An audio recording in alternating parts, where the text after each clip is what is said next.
નમસ્કાર વિદ્યાર્થી મિત્રો, આજે આપણે ધોરણ 11 માં ચેપ્ટર નંબર 8 માં કોષ એક જીવનનો એકમ છે તેના બીજા લેક્ચર વિશે ચર્ચા કરીશું. આગળના લેક્ચરમાં આપણે કોષનો અભ્યાસ કયા વૈજ્ઞાનિકે કરેલો હતો તેમજ કોષવાદ શું છે તે આપણે અભ્યાસ કરી ગયા હતા. હવે આજના લેક્ચરમાં આપણે કોષના ઓગળતી વિશે ચર્ચા કરશું. બરાબર, કે કોષની અંદર શું આવેલું છે અને કોષની રચનાને આધારે કોષને બે ભાગમાં વિભાજિત કરવામાં આવેલા છે, આદિકોષ કેન્દ્રી કોષ અને સુકોષ કેન્દ્રી કોષ. તો આપણે ચલો ચર્ચા કરી કોષ એટલે શું. તો કોષ એ શેનું બનેલું છે? સૌથી પહેલા તો કોષ એ 3 ભાગનું બનેલું જોવા મળે છે. બરાબર, કોષરસ પટલ, કોષરસ અને કોષ કેન્દ્ર. આ 3 ભાગનું બનેલું છે. બરાબર, હવે વાત આવી કે જે સજીવોમાં કોષરસ પટલ તો હાજર હોય, કોષરસ પણ હાજર હોય, પણ કોષ કેન્દ્ર જેવી રચના આવેલી ન હોય તો તેવા સજીવને કે તેવા કોષને આપણે શું કહીએ છીએ? આદિકોષ કેન્દ્રી કોષ તરીકે ઓળખીએ છીએ. બરાબર, તો આપણે વ્યાખ્યા કઈ રીતે આપશું? તો કોષ કેન્દ્રની હાજરીને આધારે કે ગેરહાજરીને આધારે કોષને આદિ પ્રોકેરિયોટિક સેલ અને યુકેરિયોટિક સેલમાં વિભાજિત કરવામાં આવે છે. તો આપણે અહીંયા લખી નાખી સુકોષ કેન્દ્રી કોષ અને આદિકોષ કેન્દ્રી કોષ. બરાબર, આને આપણે બીજા કયા શબ્દમાં કહીશું? પ્રોકેરિયોટિક સેલ તરીકે ઓળખવામાં આવે છે. સુકોષ કેન્દ્રી કોષને યુકેરિયોટિક સેલ તરીકે ઓળખવામાં આવે છે. તો આપણે એને તફાવત તરીકે સમજી લઈએ. ચલો આપણે સૌથી પહેલા તો શરૂઆત કરી કે સુકોષ કેન્દ્રી કોષ અને આદિકોષ કેન્દ્રી કોષ એટલે શું. તો તેની સ્પષ્ટ વ્યાખ્યા આપણે આ રીતે કહી શકીએ કે કોષની અંદર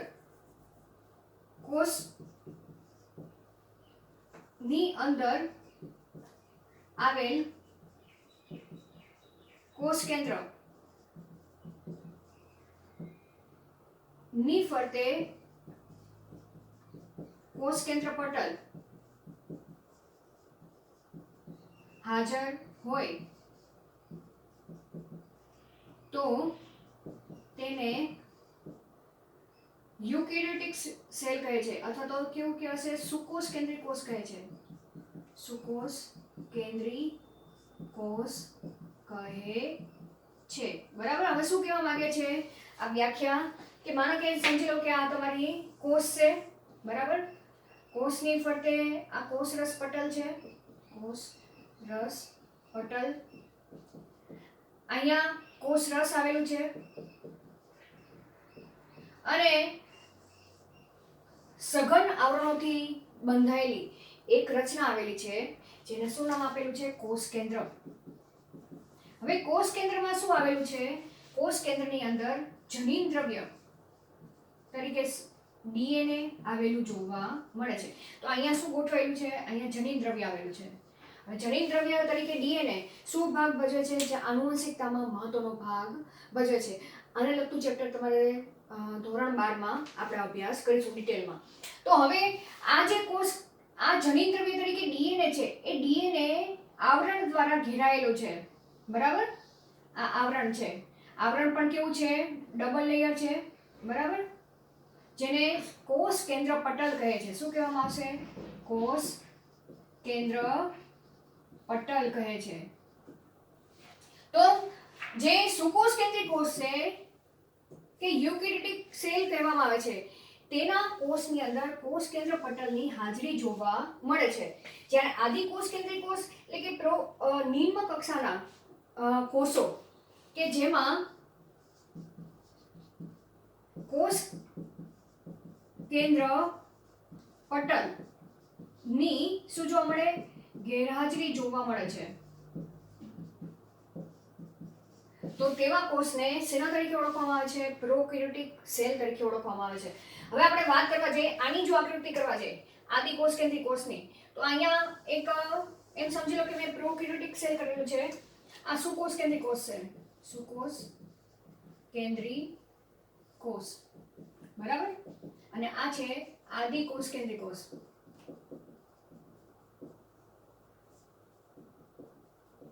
અહીંયા પણ શું આવેલું છે? કોષ રસ પટલ આવેલું છે. અહીંયા કોષ રસ પણ આવેલું છે. પણ જે જનીન દ્રવ્ય તરીકે જે ડીએનએ છે એ ડીએનએ ની ફરતે કોષ કેન્દ્ર પટલની ગેરહાજરી જોવા મળે છે. આ શું છે? ડીએનએ. સમજી લો, આ ડીએનએ છે. આ પણ શું છે? ડીએનએ છે. ખ્યાલ આવી ગયો? તો વ્યાખ્યાયિત આપણે થઈ ગયું. કારણ કે આ વ્યાખ્યા તમારે છેક સુધી બાયોલોજી ચેપ્ટર ભણશો ત્યાં સુધી તમારે આ શબ્દનો પ્રયોજન તમારે કરવાનો આવશે જ તે. ચલો વાત કરી હવે સુકોષ કેન્દ્રી કોષ ની અંદર, એટલે કે કોષ રસની અંદર શું આવેલું છે? પહેલા તો આપણે બહારના આવરણ વિશે ચર્ચા કરી નાખી કે કોષ રસ પટલ તો હોય છે, પણ ઘણા સુકોષ કેન્દ્રી કોષ એવા હોય છે કે જેને કોષ રસ પટલ છે તેની ફરતે પણ એક રક્ષણાત્મક આવરણ આવેલું જોવા મળે છે, જેને કોષ દિવાલ તરીકે ઓળખવામાં આવે છે. અને કોષ દિવાલને આધારે વનસ્પતિ કોષ અને પ્રાણી કોષ બંને વચ્ચે તફાવત જોવા મળે છે, બરાબર. તો અહીંયા આપણે લખી શકીએ કે વનસ્પતિ કોષમાં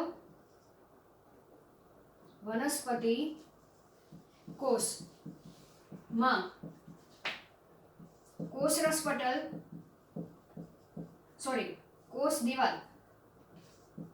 કોષ દિવાલ હાજર જોવા મળે છે, જ્યારે પ્રાણી કોષમાં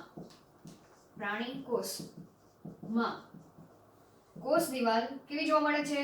ગેરહાજર જોવા મળે છે, બરાબર, કે હાજર હોતી નથી. તો અહીંયા આદિકોષ કેન્દ્રી કોષમાં પણ આપણે જોવા જઈએ કે કેવા કોષ કે જે એકકોષી સજીવ હોય, જેને આપણે નરી આંખે નથી જોઈ શકતા, આપણે તેની વાત કરી છે. તો એમાંના ઘણા બધા કોષ એવા છે કે જેની કોષ રસ પટલ તો છે, પણ તેની ફરતે પણ કોષ દિવાલનું આવરણ આવેલું જોવા મળે છે, બરાબર. ઘણા સૂક્ષ્મજીવો ના કોષ રસ પટલ ફરતે કોષ દિવાલ હાજર હોય છે. જેમ કે ઉદાહરણ તરીકે આપણે ચર્ચા કરવા જઈએ તો બેક્ટેરિયા છે. બેક્ટેરિયાની જે કોષ દિવાલ, દરેક બેક્ટેરિયામાં કોષ દિવાલની હાજરી જોવા મળે છે, જે પેપ્ટિડોગ્લાયકેનની બનેલી જોવા મળે છે, બરાબર. તો અહીંયા તમે ઉદાહરણ તરીકે લખી શકો, બેક્ટેરિયામાં કોષ દિવાલ શેની બનેલી છે? પેપ્ટિડોગ્લાયકેન ની કોષ દિવાલ. ખ્યાલ આવી ગયો? તો અહીંયા આવી રીતના કોષ રસ પટલની ફરતે પણ કોષ દિવાલ હાજર જોવા મળે છે. ચલો ત્રીજા પોઈન્ટ વિશે આપણે તફાવત વિશે ચર્ચા કરી જઈએ કે જે સુકોષ કેન્દ્રી કોષ છે તે કોષ રસમાં પટલમય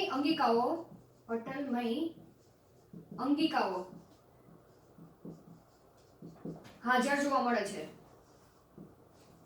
હોય છે, બરાબર. જ્યારે આદિકોષ કેન્દ્રી કોષ કે બેક્ટેરિયા જોવા જાવ, વાયરસ જોવા જાવ, તો તેના કોષ રસમાં પટલમય અંગિકા ગેરહાજર જોવા મળે છે, બરાબર. અહીંયા લખી શકો તમે, કોષ રસમાં પટલમય અંગિકા કેવી છે? ગેરહાજર છે, કે હોતી નથી. પણ બંને વચ્ચેનો એક તફાવત તો એ પણ છે કે આ સુકોષ કેન્દ્રી કોષ અને આદિકોષ કેન્દ્રી કોષ બંનેમાં રિબોઝોમની હાજરી જોવા મળે છે, બરાબર. રિબોઝોમ હાજર જોવા મળે છે. અહીંયા પણ શું જોવા મળે છે? રિબોઝોમ્સ હાજર જોવા મળે છે. હવે તમને એમ થાય કે રિબોઝોમ કેમ હાજર જોવા મળે છે? તો રિબોઝોમ એ પટલ વિહીન અંગિકા છે. કેવી અંગિકા છે? અહીંયા તમે લખી શકો કૌંસમાં, પટલ વિહીન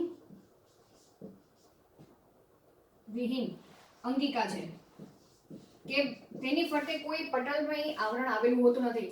એકચ્યુઅલમાં રિબોઝોમ છે તે આરએનએ નું બનેલું હોય છે, અને આરએનએ નો કોઈ જથ્થો હોય છે, બરાબર.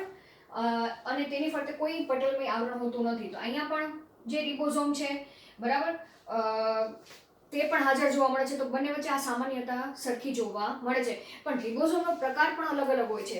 જેમ કે અહીંયા રિબોઝોમ એ 80S પ્રકારના જોવા મળે છે, જ્યારે આદિકોષકેન્દ્રી કોષમાં રિબોઝોમ 70S પ્રકારના જોવા મળે છે. બરાબર, તો આ એક તફાવત છે. હવે તેના સિવાય જોવા જઈએ તો સુકોષકેન્દ્રી કોષમાં કોષરસમાં તે રિબોઝોમ હોતા નથી, પણ તેના સિવાય કોષની અંદર આવેલી જે અંગિકા છે, જેમ કે કણાભસૂત્ર છે, પછી હરિતકણ છે, એવી જ રીતના અંતઃકોષ રસજાળ છે, તેની ઉપર રિબોઝોમ આવેલા જોવા મળે છે. બરાબર, તો આમાંનામાં એક પોઈન્ટ આપણે લખી શકીએ કે રિબોઝોમ હાજર હોય છે અને રિબોઝોમ્સ શેમાં હાજર જોવા મળે છે? કોષ રસમાં તેમજ કણાભસૂત્ર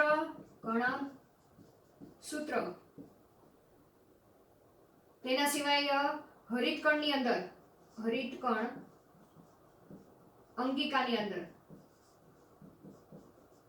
અને અંતઃકોષરસ જાળ, અંતઃકોષરસ જાળ અંગિકા ઉપર રિબોઝોમ્સ ગોઠવાયેલા જોવા મળે છે. હવે કઈ રીતે? માનો કે એમ સમજી લો કે આ કણાભસૂત્ર છે, બરાબર. કણાભસૂત્ર એ આ રીતે હશે, ચપ્પલ આકારનું, પિરામિડ જેવું તમને જોવા મળશે, બરાબર. તેની અંદર પણ આ રીતે રિબોઝોમ્સ આવેલા જોવા મળે છે. એવી જ રીતના હરિતકણ હોય તો હરિતકણ અંગિકા એ આ રીતે ગોઠવાયેલી હોય છે, બરાબર. એ આપણે સંપૂર્ણ રચના આગળ આપણે ચર્ચા કરવાની છે. તેની અંદર પણ રિબોઝોમ ગોઠવાયેલા જોવા મળે છે. તેના સિવાય અંતઃકોષ રસજાળ, એ અંતઃકોષ રસજાળ અંગિકા આ રીતે ગોઠવાયેલી હોય છે, તેની ઉપર પણ રિબોઝોમ્સ ગોઠવાયેલા જોવા મળે છે, બરાબર. તો આમ સુકોષકેન્દ્રી કોષમાં રિબોઝોમ્સ માત્ર કોષરસમાં હોતા નથી, પરંતુ અંગિકાની અંદર પણ જોવા મળે છે, અંગિકાની ઉપર પણ ગોઠવાયેલી જોવા મળે છે. ચલો વાત કરી, એવી કોઈ રચના અહીંયા તો જોવા મળતી નથી, બરાબર, કારણ કે આદિકોષકેન્દ્રી કોષની અંદર અંગિકા જ નથી. તો જે રિબોઝોમ છે એ રિબોઝોમ માત્ર કોષરસની અંદર આ રીતે ફેલાયેલા જોવા મળે છે, રિબોઝોમ્સ. ચલો વાત કરીએ કે સુકોષકેન્દ્રી કોષમાં અંગિકાઓ તરીકે કઈ કઈ અંગિકા આવેલી જોવા મળે છે. જેમ કે અહીંયા આપણે 3 અંગિકા વિશે તો જોઈ ગયા કે કણાભસૂત્ર છે, હરિતકણ છે, અંતઃકોષ રસજાળ છે, તેના સિવાય લાઇસોઝોમ છે, ગોલ્ગી કાય છે, તારાકેન્દ્ર છે, બરાબર. તો આ બધી જ અંગિકાઓ સુકોષકેન્દ્રી કોષમાં આવેલી જોવા મળે છે, જેની રચના, કાર્ય પણ અલગ અલગ જોવા મળે છે. તે સમગ્ર ચર્ચા આપણે પાછળ કરવાની છે. તો હવે સૌથી પહેલા આપણે સૌથી નાનામાં નાના કોષ વિશે ચર્ચા કરી કે નાનામાં નાનો કોષ એ માઇકોપ્લાઝ્મા છે. કયો છે? માઇકોપ્લાઝ્મા છે. અને સૌથી મોટો કોષ એ કયો છે? શાહમૃગનું ઈંડું, બરાબર. તો અહીંયા આપણે માઇકોપ્લાઝ્મા એ સૌથી નાના કોષ તરીકે તેને ઓળખવામાં આવે છે, જેનું કદ જોવા જાય તો જે ફક્ત 0.3 માઇક્રોમીટરનું બનેલું જોવા મળે છે, બરાબર. શેનું બનેલું છે? 0.3 માઇક્રોમીટરનું બનેલું જોવા મળે છે. સૌથી મોટા કોષ તરીકે શાહમૃગનું ઈંડું છે, તેની તમે જો કદ જોવા જાઓ તો તે કદ ખૂબ જ લાંબુ જોવા મળે છે, બરાબર. હવે સેન્ટીમીટરમાં તેનું માપન કરવા જાય તો સેન્ટીમીટરમાં તે માપન જોવા મળે છે. હવે વાત કરવા જઈએ કે બેક્ટેરિયા છે, આમ એમ સમજી લો કે આ બેક્ટેરિયા છે, તો બેક્ટેરિયાનું કદ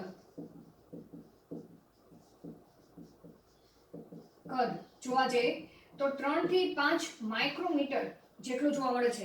તો વિચાર કરી શકો કે જે નાનો કોષ છે માઇકોપ્લાઝ્મા, એ માઇકોપ્લાઝ્મા પણ એવી રચના છે કે જેની ફરતે પટલમય આવરણ આવેલું હોતું નથી. તો તે 0.3 માઇક્રોમીટર જેટલી રચના ધરાવતું જોવા મળે છે. તેના સિવાય આપણે જોવા જઈએ તો જે સુકોષકેન્દ્રી કોષ છે, તે સુકોષકેન્દ્રી કોષના કદ પણ અલગ જોવા મળે છે, આકાર પણ અલગ જોવા મળે છે અને તેના કાર્ય પણ અલગ જોવા મળે છે. જેમ કે સજીવોમાં જે ચેતાકોષ છે, એ ચેતાકોષ સૌથી મોટા કોષ તરીકે તેને ઓળખવામાં આવે છે. એવી જ રીતના રક્તકણ છે તો એ રક્તકણ એ ગોળાકાર આકારનું જોવા મળે છે, બરાબર, જેની અંદર કોષ કેન્દ્રની ગેરહાજરી જોવા મળે છે. અને જો તેનું આપણે કદ વિશે ચર્ચા કરવા જઈએ તો તે 7 માઇક્રોમીટર જેટલું કદ ધરાવતું જોવા મળે છે. એવી જ રીતના શ્વેતકણ છે તો શ્વેતકણનો આકાર પણ અલગ જોવા મળે છે.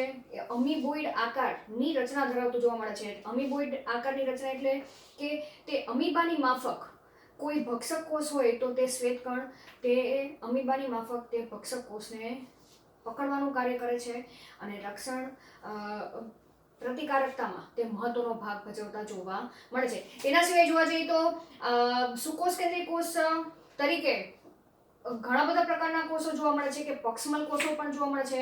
પક્ષમલ કોષો એટલે કેવા કોષો કે કોષની ઉપર આ રીતના વાળ જેવી રચના આવેલી જોવા મળે છે. તેવી જ રીતના ઘનાકાર કોષો પણ જોવા મળે છે. તો અહીંયા અને તે કોષોના જુદા જુદા આકારને આધારે તેના કાર્યો પણ અલગ અલગ જોવા મળે છે. તે બધી ચર્ચા આપણે આગળ કરીશું. તો હવે આપણે આદિકોષ કેન્દ્રીય કોષની આંતરિક રચના વિશે તેનો સંપૂર્ણ અભ્યાસ વિશે ચર્ચા કરી. હવે આપણે આદિકોષ કેન્દ્રીય કોષ વિશે ચર્ચા કરી, જેને ઇંગ્લિશમાં પ્રોકેરિયોટિક સેલ તરીકે પણ ઓળખવામાં આવે છે. હવે આદિકોષ કેન્દ્રીય કોષ તરીકે કયા કયા સજીવો તેનું પ્રતિનિધિત્વ કરે છે કે કયા સજીવોને આદિકોષ કેન્દ્રીય કોષ તરીકે ઓળખવામાં આવે છે? તો જેમ કે બેક્ટેરિયા છે, એવી જ રીતના નીલહરિત લીલ છે, એવી જ રીતના માઇકોપ્લાઝ્મા છે, જેને PPLO તરીકે પણ ઓળખવામાં આવે છે, પ્લુરો ન્યુમોનિયા લાઇક ઓર્ગેનિઝમ તરીકે તેને નામ આપવામાં આવેલું છે, બરાબર. આ ફૂલ ફોર્મ પણ તમને MCQ માં પૂછી શકે. શું કહેવાશે આને? પ્લુરો ન્યુમોનિયા લાઇક ઓર્ગેનિઝમ તરીકે ઓળખવામાં આવે છે. હવે વાત કરવા જઈએ કે આ જે આદિકોષ કેન્દ્રીય કોષ છે એ આદિકોષ કેન્દ્રીય કોષ એ કેવા જોવા મળે છે? કદમાં નાના જોવા મળે છે અને જેને આપણે નરી આંખે જોઈ શકતા નથી, જેને જોવા માટે સૂક્ષ્મદર્શક યંત્રની જરૂર પડે છે, બરાબર. તો અહીંયા લખી શકીએ આપણે સૂક્ષ્મદર્શક યંત્ર શેના માટે? જોવા માટે જરૂર પડે છે. એટલે કે કદમાં કેવા જોવા મળે છે? કદમાં ખૂબ જ નાના હોય છે. હવે વાત કરવા જઈએ નાના હોય છે તો તેની જે કોષ વિભાજનની ક્ષમતા એટલે કે જે વૃદ્ધિ કરવાની જે પ્રક્રિયા છે તે ખૂબ જ ઝડપી જોવા મળે છે, બરાબર. વૃદ્ધિ કરવાની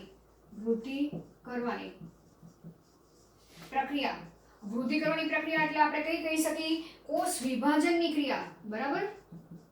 કોષ વિભાજન દ્વારા કરે અને કોષ વિભાજન દ્વારા વૃદ્ધિ કરે તે પ્રક્રિયા કેવી હોય છે? ખૂબ જ ઝડપી હોય છે, ખૂબ જ ઝડપી હોય. પણ કોના સંદર્ભમાં આપણે કહીએ છીએ? સુકોષ કેન્દ્રીય કોષના સંદર્ભમાં આદિકોષ કેન્દ્રીય કોષના કોષ વિભાજનની પ્રક્રિયા ખૂબ જ ઝડપી જોવા મળે છે. આ આદિકોષ કેન્દ્રીય કોષના કદ પણ અલગ જોવા મળે છે, આકાર અને કાર્ય અલગ જોવા મળે છે, બરાબર. જેમ કે જોવા જઈએ તો બેક્ટેરિયા એ જનરલી 4 પ્રકારના જોવા મળે છે, બરાબર. તેના કદને આધારે બેક્ટેરિયાને 4 પ્રકારના જોવા મળ્યા છે અત્યાર સુધી. જેમ કે વિબ્રિયો આકારના, દંડાણુ આકારના, પછી ગોલાણુ આકારના, પછી વિબ્રિયો આકાર અને સ્પાઇરિલિયમ આકારના બેક્ટેરિયા, બરાબર. હવે દંડાણુ આકાર એટલે તમને કેવા દેખાશે? આવી રીતના દંડાણુ આકારના બેક્ટેરિયા. ગોલાણુને કોકસ તરીકે ઓળખવામાં આવે છે, બરાબર. દંડાણુને ઇંગ્લિશમાં બીજા કશાના નામથી ઓળખવામાં આવશે? બેસિલસ. તમે કહી શકશો બેસિલસ. ગુજરાતીમાં તેને શું કહીશું આપણે? દંડાણુ કહીશું, બરાબર. દંડાણુ. અને તે આ શેપમાં જોવા મળશે. કોકસ એટલે તમને ગોળાકાર આકારના જોવા મળશે. વિબ્રિયો એટલે કે અલ્પવિરામ આકાર. કેવા કહેશે? અલ્પ વિરામ આકારના, એટલે કોમા આકારના, આ રીતે. અને સ્પાઇરિયમ એટલે કે સર્પાકાર. બરાબર, સર્પાકાર એટલે તમને કેવા જોવા મળશે? આ રીતે. તો આમ બેક્ટેરિયાના આપણે કદ અને તેના આકાર વિશે આપણે ચર્ચા કરી ગયા. બરાબર, મોટે ભાગે આ રીતે દંતાણુ એટલે લાંબી સળી જેવા આકારના તમારે યાદ રાખવાના. હવે વાત કરી કે જે આદિકોષ કેન્દ્રીય કોષ છે, એ આદિકોષ કેન્દ્રીય કોષમાં કોષરસ એને આપણે 3 ભાગમાં વિભાજિત કરી નાખી સમજવા માટે. બરાબર, કે સૌથી બહારનું આવરણ, પછી અંદરનું આવરણ અને જનીન દ્રવ્ય વાળો ભાગ. તો સૌથી બહારના આવરણ વિશે આપણે ચર્ચા કરી. સૌથી બહારનું આવરણ.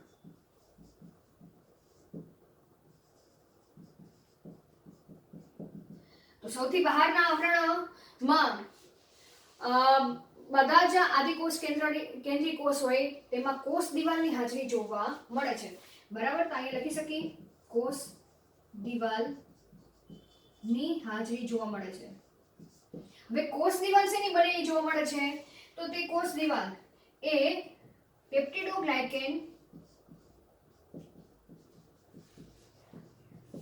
ગ્લાયકેનની બનેલી જોવા મળે છે. એટલે કે કાર્બોહાઈડ્રેટ અને પ્રોટીન ના સંયોજનથી બનેલી જોવા મળે છે.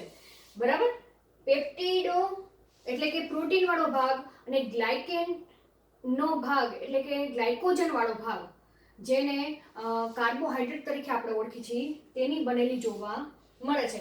એવી જ રીતના જોવા જઈએ તો કોષ દિવાલની ફરતે પણ ગ્લાયકોકેલિક્સનું આવરણ આવેલું જોવા મળે છે. આ યાદ રાખજો કે ઘણી બુકમાં માત્ર કોષ દિવાલની જ ચર્ચા કરેલી જોવા મળે છે, પણ બેક્ટેરિયાની આપણે સ્પેસિફિક વાત કરી. બરાબર, અહીંયા આપણે બેક્ટેરિયાની અત્યારે વાત કરી છીએ. બેક્ટેરિયાની, તો બેક્ટેરિયામાં જે કોષ દિવાલ તો વિશે ચર્ચા કરી ગયા, પણ કોષ દિવાલની ફરતે શેનું આવરણ આવેલું જોવા મળે છે? ગ્લાયકોકેલિક્સ નું આવરણ જોવા મળે છે. તો અહીંયા આપણે આકૃતિ આપણે કરવા જઈએ તો આ બેક્ટેરિયા છે, સમજી લો. આ શેનું આવરણ છે? પેપ્ટિડોગ્લાયકેનનું. ગ્લાયકેન એ શેનું છે? કોષ દિવાલ છે. બરાબર, કોષ દિવાલ છે તેની ફરતે પણ ગ્લાયકોકેલિક્સનું એક આવરણ આવેલું છે. આ શેનું આવરણ છે? ગ્લાયકોકેલિક્સ. અને કોષ દિવાલની અંદરની બાજુએ જોવા જઈએ તો કોષરસ પટલ આવેલું જોવા મળે છે. એટલે કે કોષરસ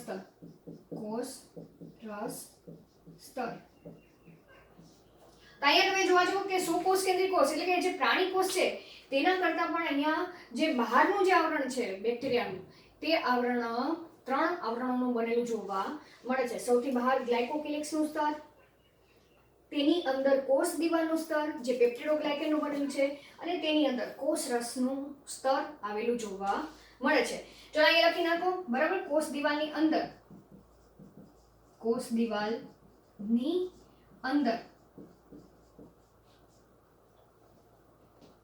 કોષરસ પટલ નું આવરણ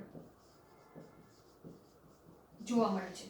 તો અહીંયા આપણે ક્રમ આખો લખી શકીએ કે સૌથી બહાર પેલું સ્તર કયું કહેવાશે?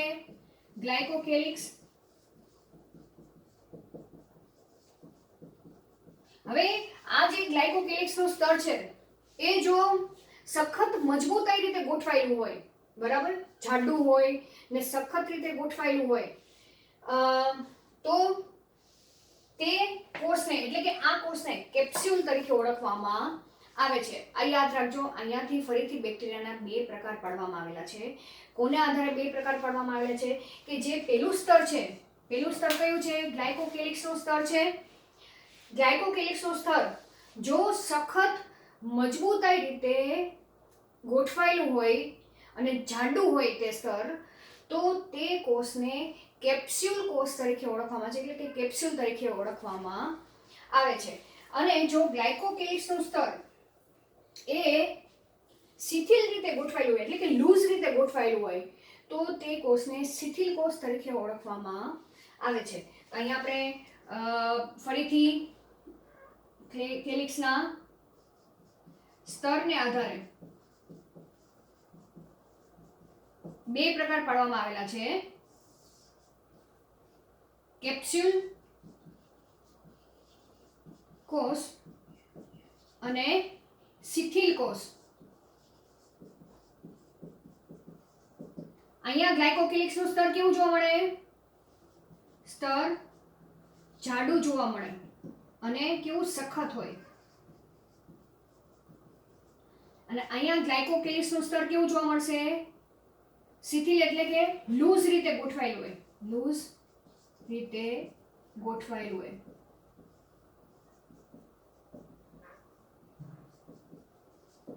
યાદ રહી જશે કઈ રીતે? લૂઝ રીતે એટલે સાવ. હવે તમને કદાચ પોઈન્ટ એ રીતે થાય કે કેવા સમયે બેક્ટેરિયાની અંદર આ કેપ્સ્યુલ એ કઈ રીતે એ સ્તર કે જાડું કઈ રીતે બનાય, શા માટે તે જાડું બની જાય? તો જ્યારે અનુકૂળ વાતાવરણ ન હોય ત્યારે બેક્ટેરિયા એ પોતાની ફરતે ગ્લાયકોકેલિક્સનું સ્તર કેવું બનાવી નાખશે? જાડું બનાવી નાખશે, જેને કારણે તે બેક્ટેરિયા એ પોતાનું રક્ષણ કરી શકે અને અનુકૂળ પરિસ્થિતિ ન હોય તેવા સમયે પણ તે વસવાટ કરી શકે તે જગ્યાએ. ત્યારે આ પડ જાડું થઈ જશે, તેથી તેને કેપ્સ્યુલ કોષ તરીકે આપણે તેને ઓળખીએ છીએ. પરંતુ જ્યારે અનુકૂળ પરિસ્થિતિ હશે તે સમયે તેનું આ ગ્લાયકોકેલિક્સનું સ્તર કેવું હશે? શિથિલ હશે, એટલે કે લૂઝ રીતે ગોઠવાયેલું હશે, તેથી તે કોષને શિથિલ કોષ તરીકે ઓળખવામાં આવે છે. યાદ રહી જશે આ બે પોઈન્ટ. હવે વાત આવી કે જે આપણે પહેલા સ્તર વિશે તો વાત કરી નાખી. હવે જે બીજું સ્તર છે પેપ્ટિડોગ્લાયકેન, એટલે કે કોષ દિવાલવાળો ભાગ છે, એ કોષ દિવાલવાળો ભાગ અમુક બેક્ટેરિયાની અંદર કેવો જોવા મળે છે? ખાસ જોવા જઈએ તો જાડું ગોઠવાયેલું હોય છે પેપ્ટિડોગ્લાયકેનનું સ્તર, અને અમુક કોષોની અંદર સાવ પેપ્ટિડોગ્લાયકેનનું સ્તર કોષ દિવાલની અંદર પતલું સ્તર ગોઠવાયેલું હોય છે. તો તેને આધારે આપણે જો આ બેક્ટેરિયાને ઓળખવા હોય કે કયા બેક્ટેરિયા એ જાડું પેપ્ટિડોગ્લાયકેનનું આવરણ ધરાવે છે, કયા બેક્ટેરિયા પાતળું પેપ્ટિડોગ્લાયકેનનું આવરણ ધરાવે છે, અને બેક્ટેરિયાને જો ડિફરન્શિએટ કરવા હોય તો ગ્રામ નામના જે વૈજ્ઞાનિક હતા તેને અભિરંજક બનાવ્યું, અને તે અભિરંજકને આધારે બેક્ટેરિયાને બે ભાગમાં વિભાજિત કરવામાં આવ્યા: ગ્રામ પોઝિટિવ બેક્ટેરિયા અને ગ્રામ નેગેટિવ બેક્ટેરિયા. બરાબર? તો આપણે તેના વિશે ચર્ચા કરી કે ગ્રામ પોઝિટિવ બેક્ટેરિયા કોને કહેવાય, ગ્રામ નેગેટિવ બેક્ટેરિયા કોને કહેવાય. ત્યારબાદ આપણે બહારના આવરણની ચર્ચા પૂર્ણ કરશું અને પછી આપણે કોષરસની અંદર કઈ રચના આવેલી છે તેના વિશે ચર્ચા કરીશું. હવે બેક્ટેરિયાને ગ્રામ અભિરંજક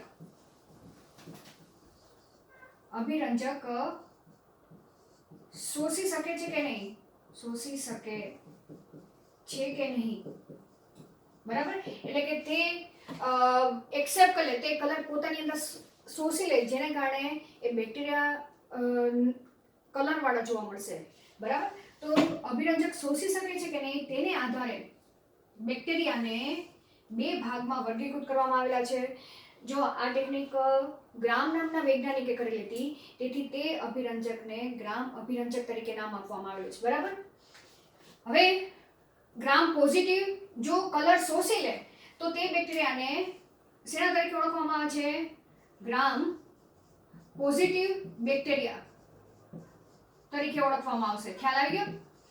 અને જે બેક્ટેરિયા એ અભિરંજક શોષી નહીં શકે તો તેને ગ્રામ શેના તરીકે ઓળખવામાં આવે છે? નેગેટિવ બેક્ટેરિયા તરીકે ઓળખવામાં આવે છે. બરાબર? હવે વાત આવી કે અહીં કઈ અભિરંજક વાપરવામાં આવે છે, બરાબર? આ પ્રક્રિયા આપણી એનસીઈઆરટી બુકમાં આપેલ નથી, પણ તમારા સમજ માટે આપણે અહીં ચર્ચા કરીશું. અહીં ક્રિસ્ટલ વાયોલેટ અભિરંજક વાપરવામાં આવે છે. કયું અભિરંજક? અભિરંજક તરીકે ક્રિસ્ટલ વાયોલેટ વાપરવામાં આવે છે.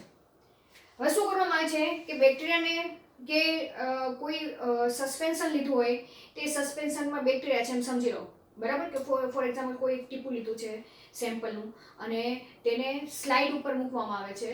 સ્લાઇડ ઉપર મૂકીને પછી તે સ્લાઇડને ક્રિસ્ટલ વાયોલેટ અભિરંજક હોય તેની અંદર ડીપ કરવામાં આવે છે, બરાબર? કે નાખવામાં આવે છે, કે ડુબાડવામાં આવે છે સ્લાઇડને.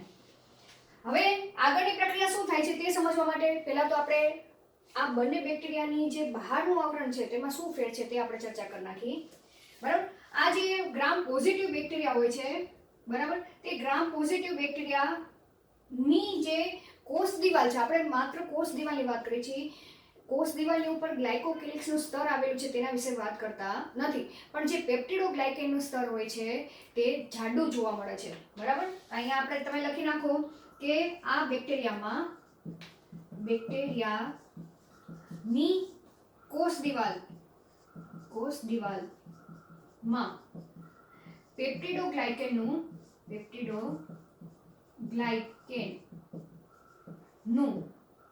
આવરણ કેવું હોય છે? જાડું હોય છે. જ્યારે અહીં શું થાય છે કે આવા જે બેક્ટેરિયા હોય છે, ગ્રામ નેગેટિવ બેક્ટેરિયા, તેની કોષ દિવાલમાં પેપ્ટિડોગ્લાયકેનનું લેયર, પેપ્ટિડોગ્લાયકેનનું સ્તર પાતળું હોય છે. ખ્યાલ આવી ગયો? બંને વચ્ચે તો આ એક તફાવત છે. તેના સિવાય બીજો એક તફાવત અહીંયા જોવા મળે છે કે આ જે ગ્રામ નેગેટિવ બેક્ટેરિયા છે તેની પેપ્ટિડોગ્લાયકેન સ્તર ઉપર લિપિડનું આવરણ આવેલું હોય છે. શેનું? લિપિડનું આવરણ હોય છે, બરાબર? માની લો ફોર એક્ઝામ્પલ આ ગ્રામ પોઝિટિવ બેક્ટેરિયા છે, આ ગ્રામ નેગેટિવ બેક્ટેરિયા છે એમ સમજી લો. અહીં જે પેપ્ટિડોગ્લાયકેનનું સ્તર છે એ પેપ્ટિડોગ્લાયકેનનું સ્તર કેવું આવેલું છે? જાડું આવેલું છે. આ પેપ્ટિડોગ્લાયકેનનું સ્તર છે, બરાબર?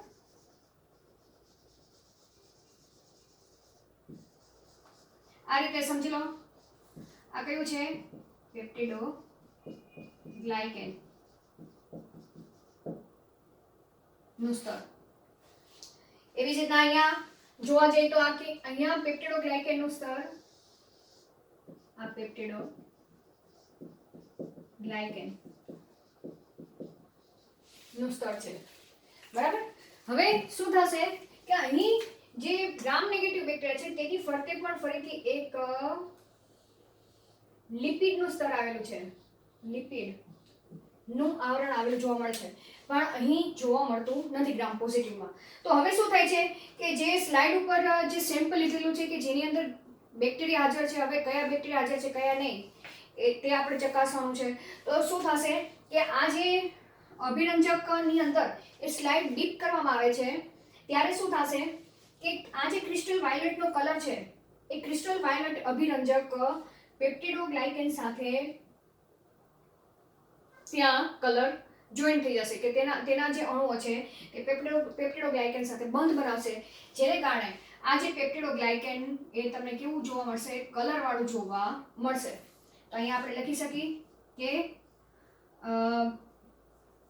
આ બેક્ટેરિયા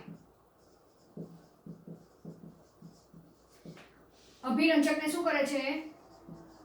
અભિરંજકને શોષે છે અને કલરવાળા જોવા મળે છે. એટલે તમને આ ક્રિસ્ટલ વાયોલેટનો કલર બ્લુ જેવો છે, તો તમને એ બેક્ટેરિયા ની જે બહારની દિવાલ છે એ તમને વાયોલેટ કલરની જોવા મળશે, એટલે કે બ્લુઇશ કલરની જોવા મળશે. હવે આ જે ક્રિસ્ટલ વાયોલેટ ની અંદર ડીપ કરી પછી તેને આયોડિનના દ્રાવણમાં પણ ડીપ કરવામાં આવે છે. તો આ જે પ્રક્રિયા છે એ પ્રક્રિયામાં પહેલા તો અભિરંજકમાં સ્લાઇડ નાખવામાં આવે છે, પછી તેની અંદર આયોડિન નાખવામાં આવે છે, બરાબર. હવે પછી તેની અંદર 70% આલ્કોહોલ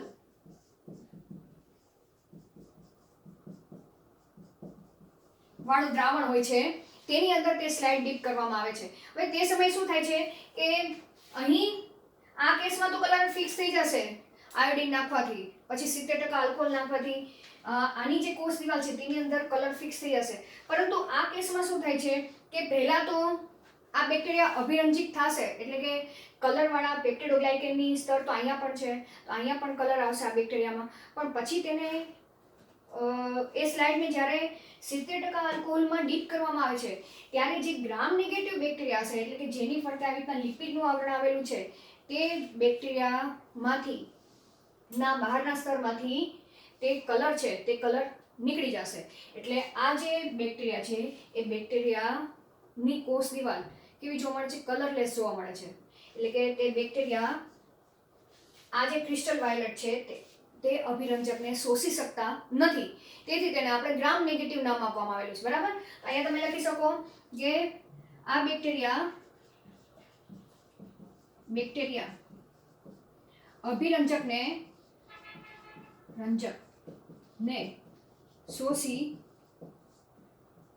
શકતા નથી, તેથી તે કલરલેસ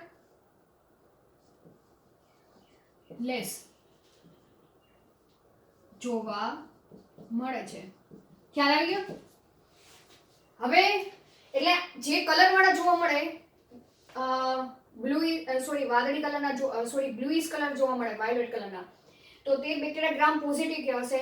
અને જે નહીં જોવા મળે તે ગ્રામ નેગેટિવ છે, કારણ કે બહાર લિપિડનું આવરણ આવેલું છે, બરાબર. અને ઇથેનોલમાં દ્રાવણમાં નાખવાથી તે બેક્ટેરિયાનું જે વાયોલેટ કલર જે થોડો ઘણો પણ તેને લીધેલો હતો તે બહાર નીકળી જશે. હવે વાત આવી કે તો ગ્રામ નેગેટિવ બેક્ટેરિયાને જોવા હોય તો શું કરવામાં આવે છે? પોઝિટિવ તો દેખાઈ જશે, પણ ગ્રામ નેગેટિવને બેક્ટેરિયાને જોવા માટે આ જે દ્રાવણ છે તેની અંદર સેફ્રેનિન નાખવામાં આવે છે.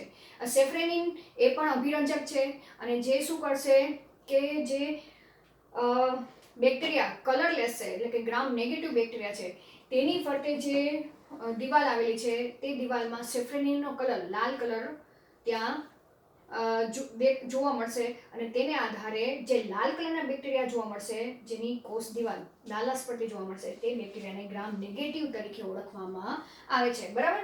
તો અહીંયા સેમ આ જ પ્રોસીજર પણ પછી અહીંયા તમે લખી શકો કે ગ્રામ નેગેટિવ બેક્ટેરિયાને જોવા માટે દ્રાવણમાં શું નાખવામાં આવશે? સેફ્રેનિન નાખવામાં આવશે. સેફ્રેનિન અભિરંજક નાખવામાં આવે. ખ્યાલ આવી ગયો? તો અહીંયા લખી શકો કે સેફ્રેનિન અભિરંજકથી શું થાય છે? થી લાલ રંગના જોવા મળે છે, બરાબર. આ કેવા જોવા મળશે? બ્લુ કલરના જોવા મળે છે. તો અહીં આખી આ પ્રોસેસ એનસીઈઆરટી બુકમાં નથી, બરાબર. પણ ગ્રામ પોઝિટિવ બેક્ટેરિયા શું છે, ગ્રામ નેગેટિવ બેક્ટેરિયા શું છે, તેને કઈ રીતે તમે ડિફરન્શિએટ કરી શકો એ તમને અહીં મેં ચર્ચા કરેલી છે. હવે સૌથી વધારે જો હાનિકારક બેક્ટેરિયા હોય આ બંનેમાં, તો ગ્રામ નેગેટિવ બેક્ટેરિયા છે એ સૌથી વધુ કેવા છે? રોગકારક છે. એટલે કે તેનાથી વધુ પ્રમાણમાં રોગો ફેલાય છે. તો અહીં આપણે બેક્ટેરિયા જે આદિકોષ કેન્દ્રીય કોષ છે તેના બાહ્ય આવરણ વિશે આપણે ચર્ચા પૂર્ણ કરી. નેક્સ્ટ લેક્ચરમાં આપણે બાહ્ય આવરણની અંદર કોષરસ આવેલું છે, તો તે કોષરસ તેમજ જે જનીન દ્રવ્ય તરીકે ડીએનએ ગોઠવાયેલું છે તેના વિશે આપણે ચર્ચા કરીશું. Thank you.